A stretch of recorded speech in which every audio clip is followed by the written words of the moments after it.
The Silk Road, humanity's first internet. In a quiet garden in ancient Chang'an, a Chinese empress watched as a tiny silkworm spun its cocoon, its delicate threads glinting in the morning sun.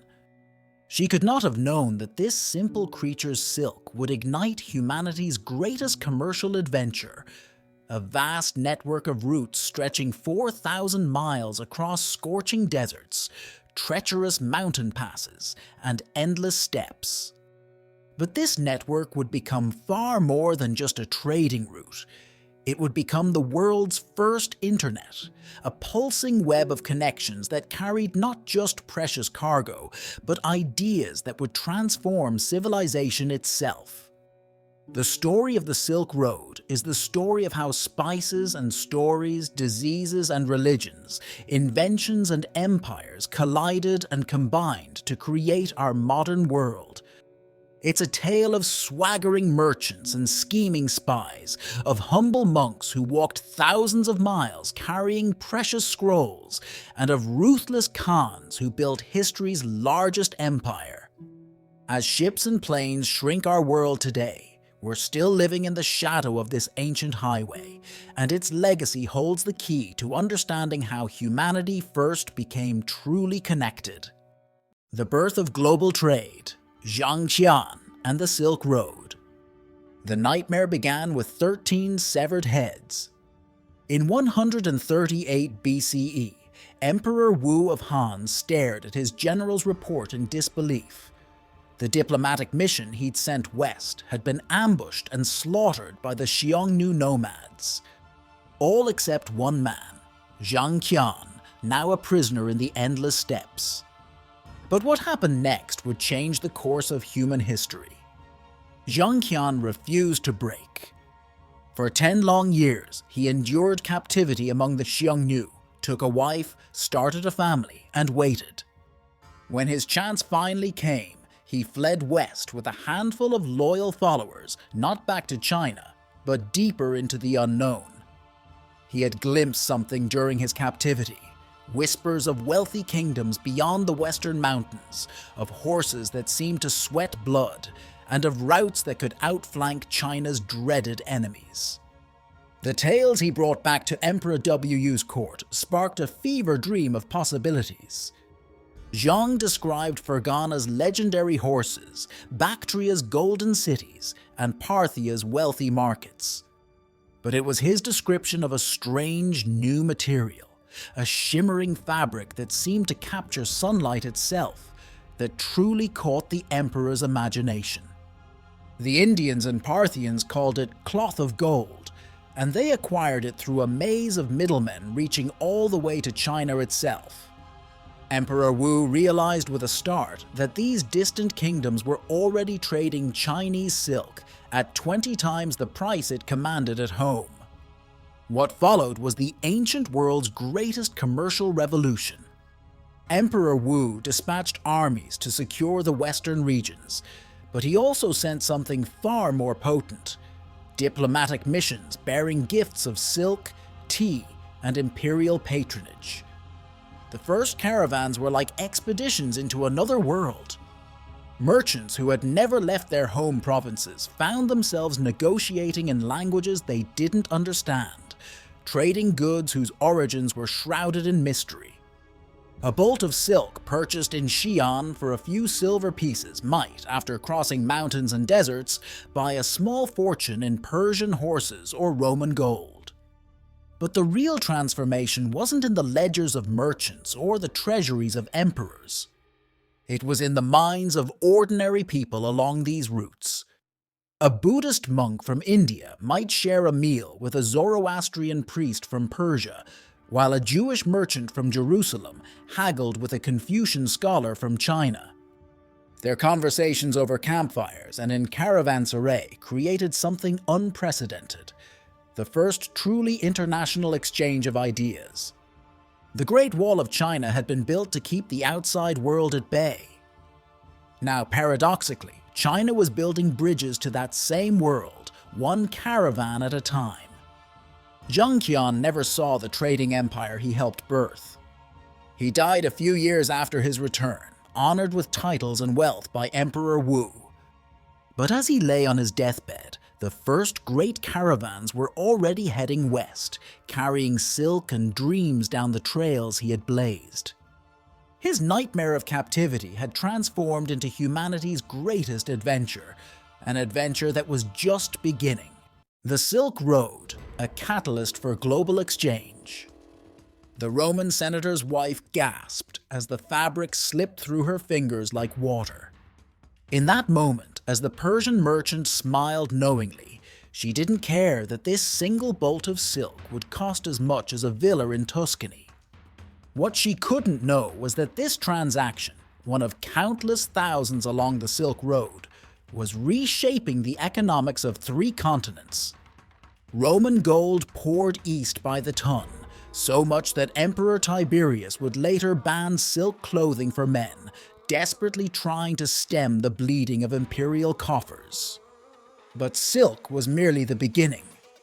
In the markets of Samarkand, merchants traded Tibetan musk worth 50 times its weight in gold. A single grain could perfume a room for years. Chinese merchants went bankrupt chasing the iridescent glass of Alexandria, while Roman aristocrats mortgaged estates to acquire the mysterious bright moon pearls from the South China Sea. Pepper from India commanded such prices that it was counted grain by grain, like diamonds. The world's first futures markets emerged as merchants in Merv and Bukhara speculated on caravan arrivals, while banking houses in Palmyra issued letters of credit honored from Constantinople to Chang'an. The true revolution, however, lay in what historians would later call technological transfer. A Chinese papermaker, captured in battle at Talas in 751 CE, taught his Arab captors the secret of papermaking. Within decades, paper mills sprang up across the Muslim world, slashing the cost of books by 99%. Knowledge, once trapped in expensive parchment and jealously guarded in monasteries, suddenly began to flow as freely as silk. The Baghdad House of Wisdom exploded with activity, its scholars racing to translate the world's knowledge onto this new, cheap medium. In a mountain monastery in Dunhuang, a cache of documents revealed the staggering scope of this exchange. Sanskrit Buddhist sutras written on paper made from Chinese mulberry bark, using ink from Persian oak galls, decorated with pigments from Afghanistan, and bound with wooden blocks printed using techniques from Korea. Each manuscript was a global collaboration, though none of its creators ever met. And in the margins, scribbled notes showed merchants calculating profits using a revolutionary new system, Hindu-Arabic numerals, which would eventually replace Roman numerals and transform mathematics forever. The foods that traveled these routes transformed cultures just as profoundly. Persian peaches reached China, Chinese oranges reached Europe. Central Asian horses grew sleek on Middle Eastern alfalfa, while Arab diplomats marveled at the mysterious frozen cream ice cream served at the Tang court. In Chang'an's cosmopolitan markets, Turkic nomads traded their salty cheese to Indian merchants for spices, while Persian vintners taught Chinese farmers the secrets of grape cultivation. Each exchange added another thread to the tapestry of flavors that would become the world's great cuisines. Yet perhaps the most valuable cargo was invisible: knowledge. Chinese astronomers learned of the Greek zodiac and began refining their calculations.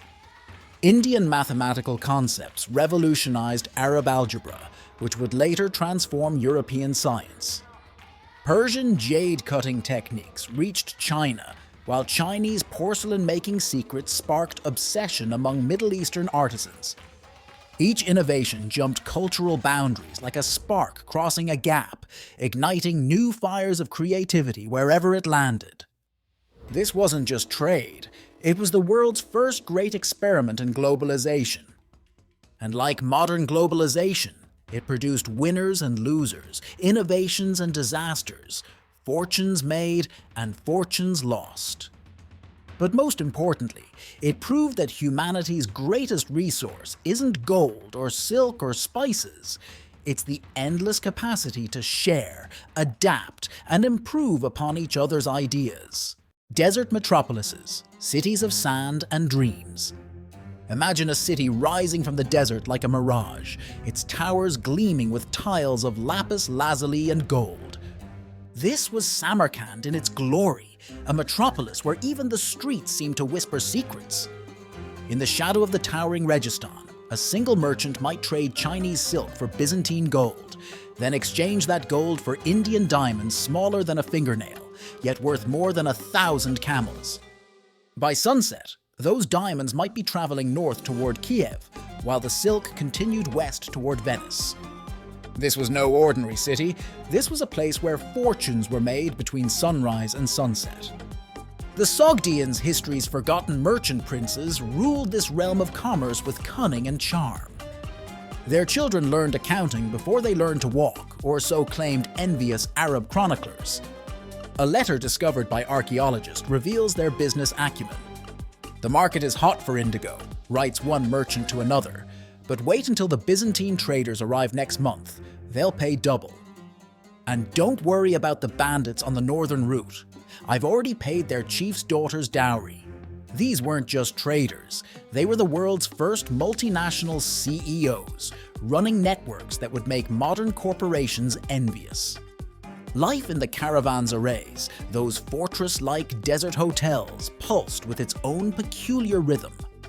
At the Tash Rabat Caravanserai, high in the Tian Shan Mountains, archaeologists found evidence of a single night's dinner.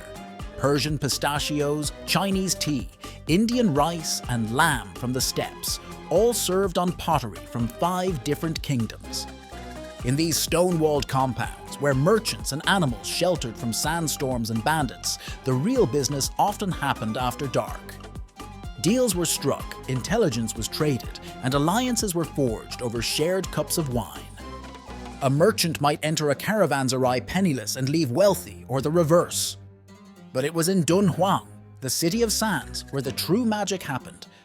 Here, at the edge of the Taklamakan Desert, whose name literally means you go in, you don't come out, cultures didn't just meet, they merged. In the Mogo caves, artists painted Buddhist murals using pigments from Persia, techniques from Greece, and stories from India. One cave painting shows the Buddha wearing silk robes in the Chinese style, while Greek-inspired angels float above and Persian merchants kneel below. This wasn't just art. It was the world's first truly global cultural fusion. The desert cities shared a secret language: water. In Merv, engineers built ice houses that could keep food frozen in 120-degree heat.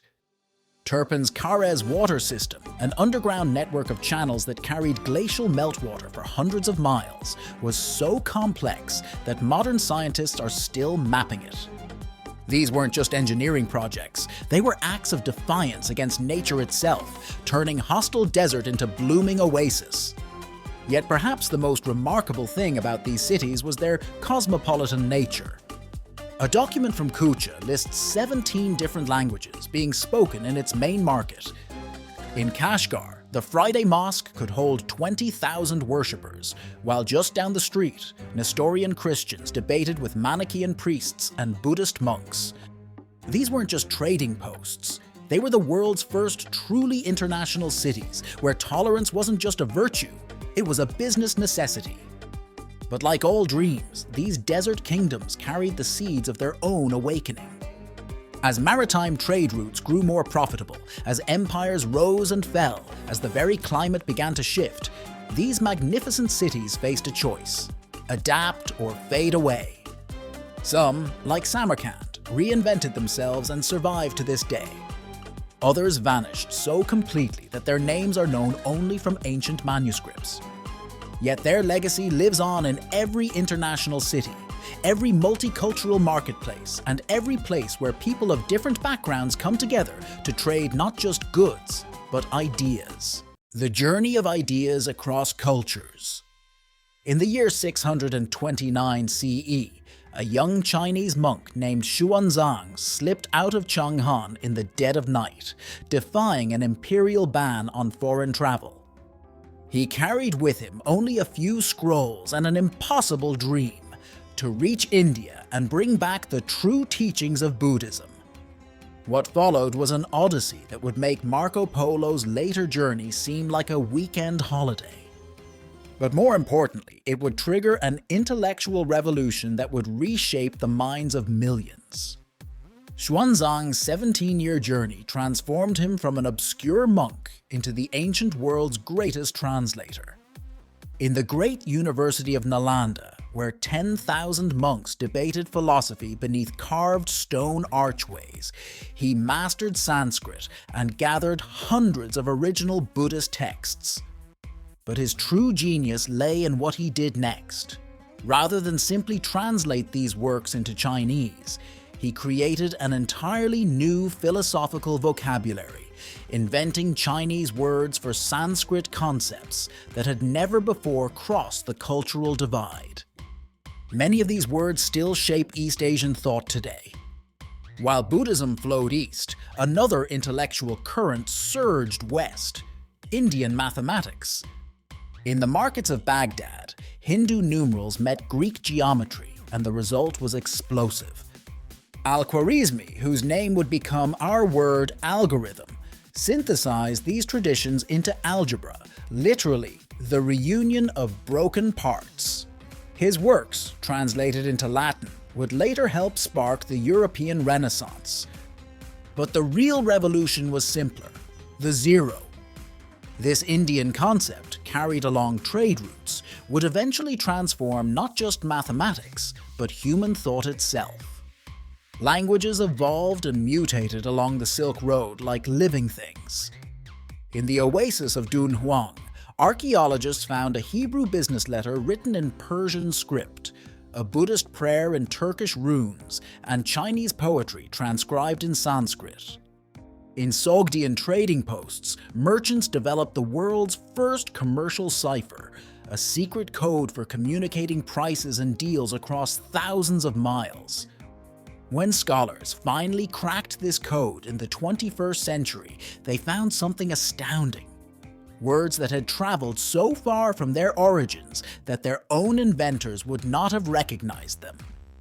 But perhaps the most profound exchanges happened in art. In the remote monastery of Bezeklik, artists painted the Buddha with blue eyes and curly hair, a Greco-Buddhist style born when Alexander's armies met Eastern philosophy. Chinese painters learned perspective from Persian artists, while Persian miniaturists adopted Chinese techniques for depicting clouds and mountains. In the caves of Dunhuang, one remarkable mural shows musicians playing instruments from 5 different cultures, creating what must have been an extraordinary fusion of sounds. These weren't just cultural exchanges, they were transformations. When Greek dramatic masks met Chinese opera traditions, something entirely new emerged. When Persian carpet patterns collided with Chinese silk designs, both were forever altered. Each tradition that traveled the Silk Road returned home transformed, carrying fragments of everywhere it had been, like a river picking up sediment as it flows to the sea. In a sense, the Silk Road was the world's first World Wide Web, a network where ideas could go viral, crossing languages, cultures, and beliefs. A mathematical proof worked out in India might solve an engineering problem in China. A Persian astronomical insight might help a Turkish navigator cross the steppes. A Chinese invention paper might help spread an Indian religion throughout East Asia. Ideas that had been locked in geographical valleys for millennia suddenly found wings. Dark shadows of the Silk Road. The merchant's body was still warm when they found it in the caravanserai courtyard. Next to him lay a dead rat. Within weeks, half of Kashgar would lie dead, and the Black Death would begin its devastating march across the medieval world. The price of global connection was about to come due, paid in millions of lives. But disease was just one shadow that haunted these ancient routes. In the Taklamakan's shifting dunes, entire caravans vanished without a trace. Modern archaeologists still occasionally stumble upon their sun-bleached bones, stark reminders that the desert forgives no mistakes. One discovered diary describes a caravan's final days. Water gone. Camels dead. The guides swear the next oasis is only 2 days away, but they said that 3 days ago. The Hungarian merchant went mad this morning, walking into the dunes while reciting poetry. We didn't follow. The bandits were worse than the desert. The Dasht-i-Lut, Iran's empty quarter, earned its name from the armies of armed raiders who stripped caravans bare. These weren't simple brigands, they were sophisticated criminal networks with spies in every major city. They knew exactly which caravans carried the richest cargo, and their intelligence networks often rivaled those of emperors. A single raid could make a bandit chief wealthy enough to buy a small kingdom, and some did exactly that. In the mountain passes of the Pamirs, where oxygen is so scarce that both men and animals struggle to breathe, scientists have found evidence of a darker trade. Scattered among the usual trading goods were human bones, slaves, transported in chains across some of the world's most inhospitable terrain. Their stories, carved into metal collars and preserved in ice, tell tales of unimaginable suffering.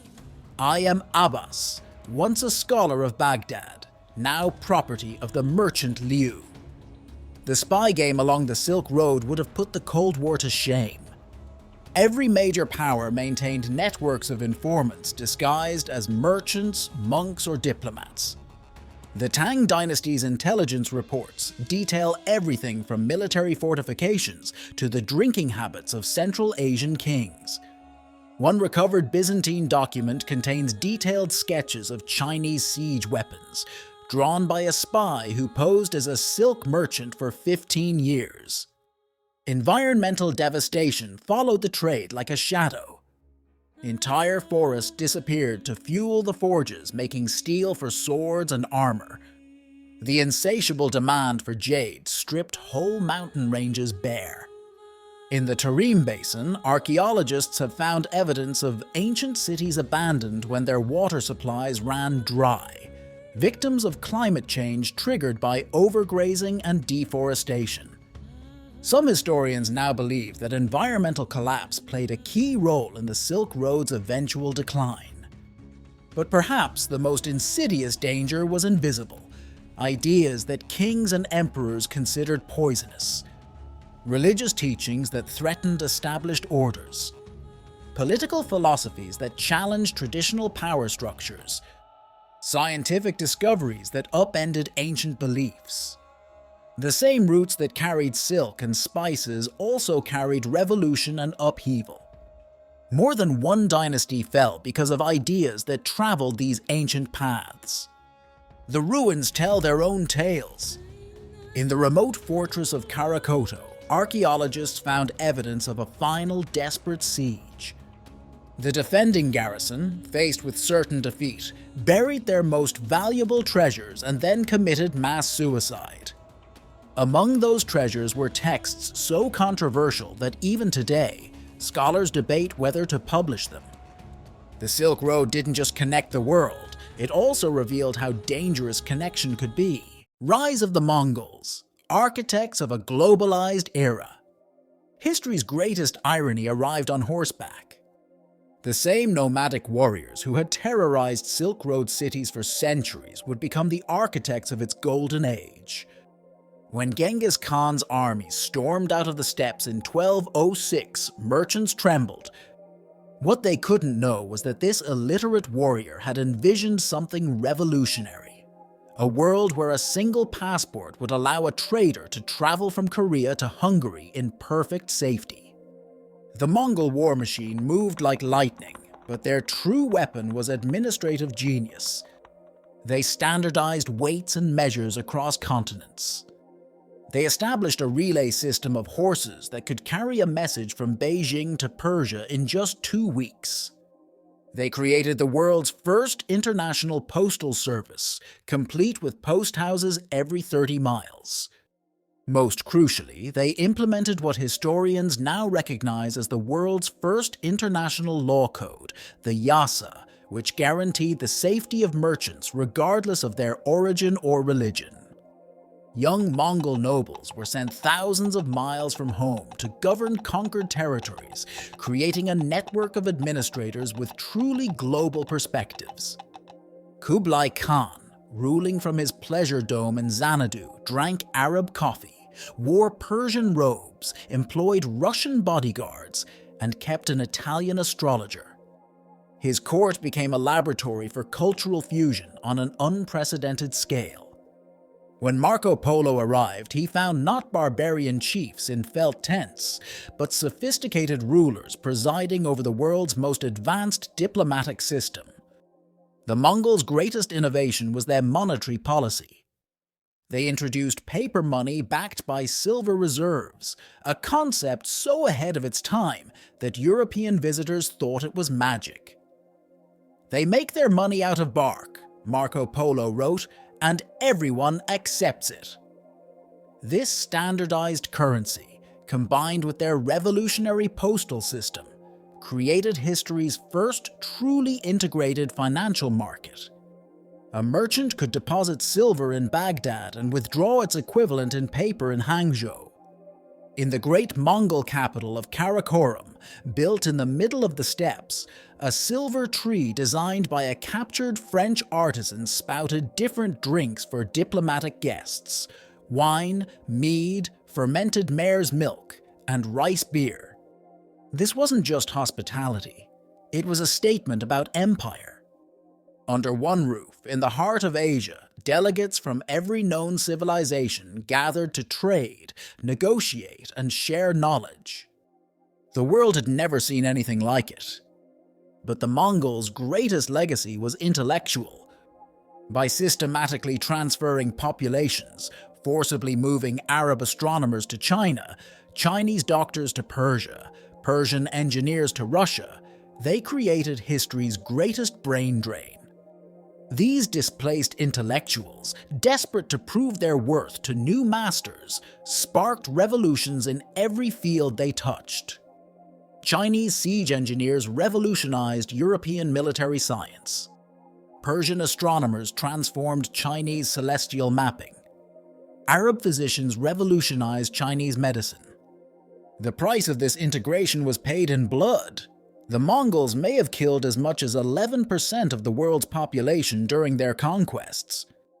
But from this devastation emerged something unprecedented: a truly international civilization.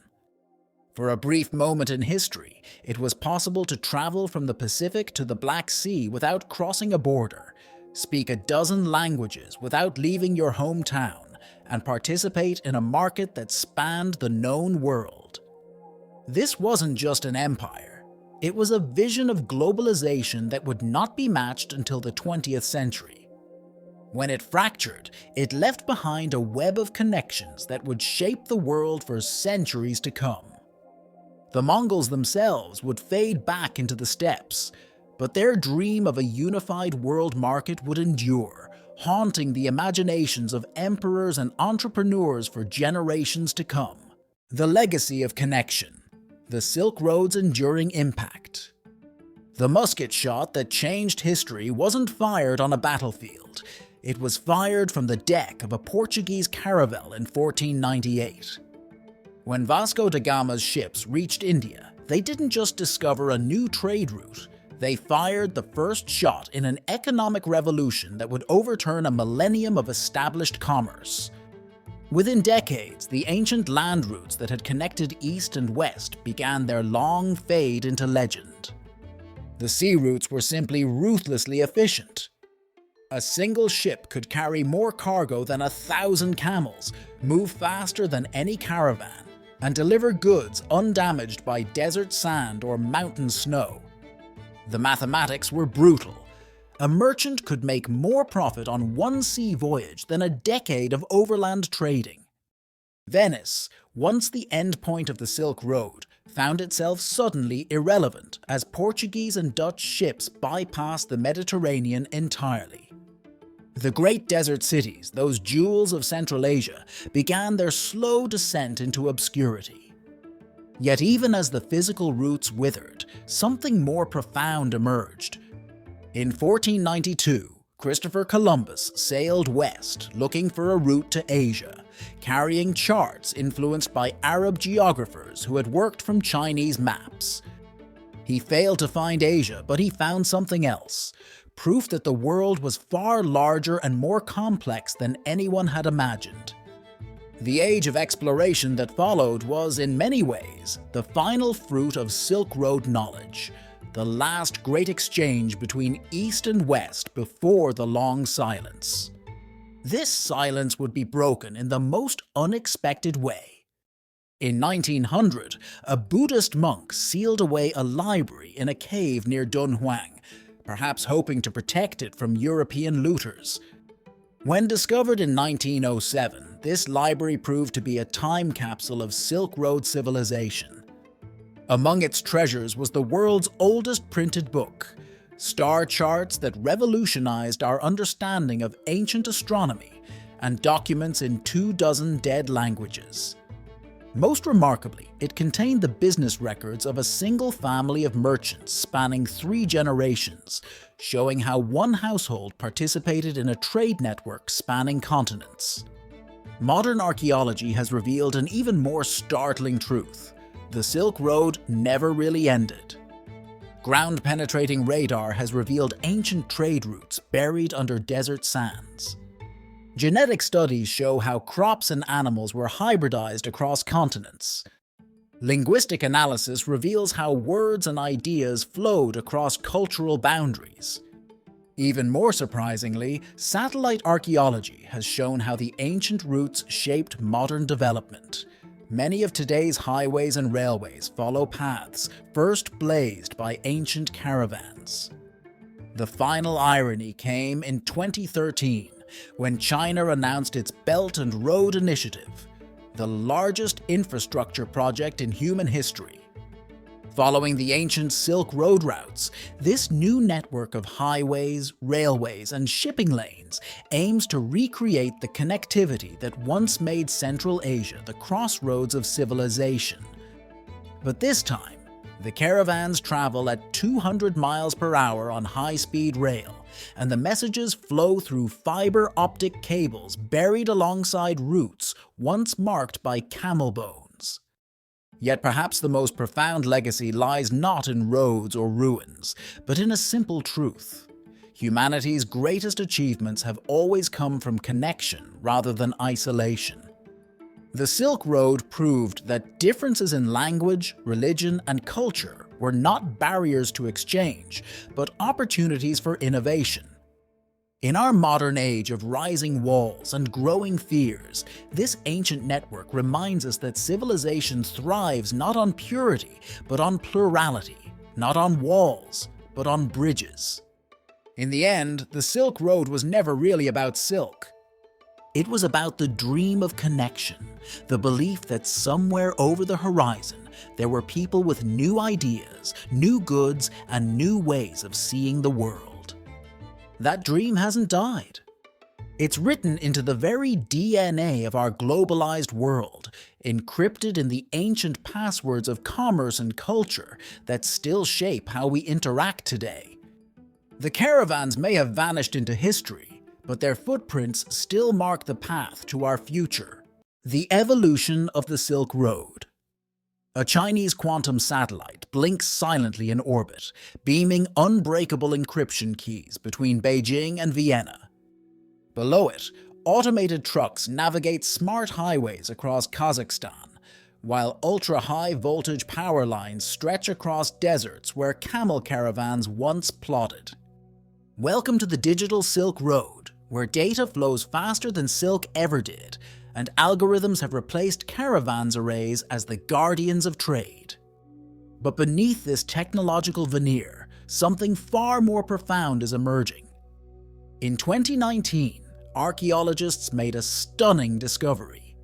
ancient Silk Road merchants had developed a primitive form of blockchain, a system of distributed ledgers carved into wood and verified by multiple parties to prevent fraud.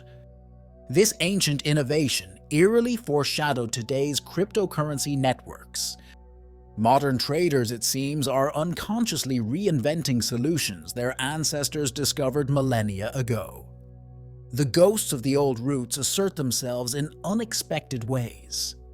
When COVID-19 disrupted global supply chains, companies suddenly discovered the value of overland routes between Asia and Europe, the same paths that carried goods 2,000 years ago. In Kazakhstan's Korgos Gateway, where the world's largest dry port processes trains between China and Europe, modern logistics managers face the same basic challenge as ancient caravan leaders: how to move goods efficiently across the heart of Eurasia. Yet the new Silk Road faces challenges its ancient predecessor never imagined. Climate change threatens infrastructure with extreme weather. Cybersecurity concerns create digital borders more formidable than any mountain range. And the competition between nations for technological supremacy makes the old silk monopolies look simple by comparison.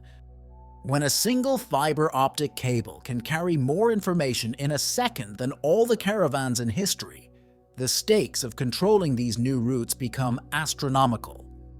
The ancient Silk Road's most vital lesson speaks directly to our modern dilemma. Civilizations thrive not by dominating trade routes, but by facilitating them. The most successful societies along the ancient routes were not those that tried to control commerce, but those that made it easier, providing infrastructure, ensuring security, and allowing ideas to flow freely. As nations today wrestle with digital sovereignty and data flows, this lesson becomes more relevant than ever. In the end, we are all still merchant adventurers, setting out into unknown territory with hopes of finding something valuable to trade. Our caravans may be made of electrons instead of camels, our silk may be optical fiber instead of worm thread, but the fundamental human drive to connect, to exchange, to learn from the stranger, this remains unchanged. The Silk Road never really ended. It just upgraded its technology.